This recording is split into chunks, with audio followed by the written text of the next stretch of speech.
I want to get into where these Hebrews, where the children of Israel are actually supposed to be at the coming of the Messiah, and why the Messiah was changed by, and what the Messiah's name actually was. It was Messiah. Yeshua is Yeshua. Jay's only 500 years old, so no Jesus. The Greeks and the Romans changed Messiah when they did the writings and wrote the King James Version to Christ. All right, and the Christians have, so that way the Christian Roman Hellenistic ways of of thinking that way of the Messiah, by changing it up, will give the illusion of perception of the holidays, the paganism, and throw everything in, swaying you off knowing that God is a jealous God and you will not get accepted for all of these things unless you knew the whole truth. So I'm here to tell you the truth, to filter out all of these things. The people that are in Israel are not those people. Why? Because the people of Israel and the children of Israel, Jacob's seed and the Hebrews, are technically supposed to be in Mystery Babylon of the time and the coming of Christ when everything happens.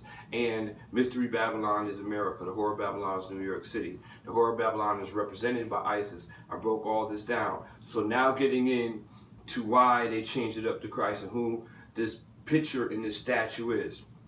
That picture that you see, all right, was a big inspiration and of Prince Machiavelli. That picture that you see around churches and all over was put near the whitewash shoe to give you a perception of somebody that was technically gay. All right, which is why we see, you know, the laws being changed and the gay thing being accepted, like we see happen in the past so many times. Tower of Babel, Sodom and Gomorrah, times of Noah. All right, this is happening all over again, and this will be the last time. So who was this guy? His name was Cesar Borgia. He was the son of Alexander VI, which was a pope. At the age of 15, he was a bishop. 15 or 18, he actually became a bishop. He was one of Alexander VI was a pope, and he had many mistresses and a lot of kids. From out of all of his illegitimate kids, he liked Cesar Borgia as the most. He was the inspiration to Prince Machiavelli. He was Italian. All right. So when Leonardo da Vinci ended up meeting with the Pope, and the Pope liked the artwork that he did, he asked him, you know, this is my favorite son, and I gave him so much Cesar Borgia, would you draw a painting?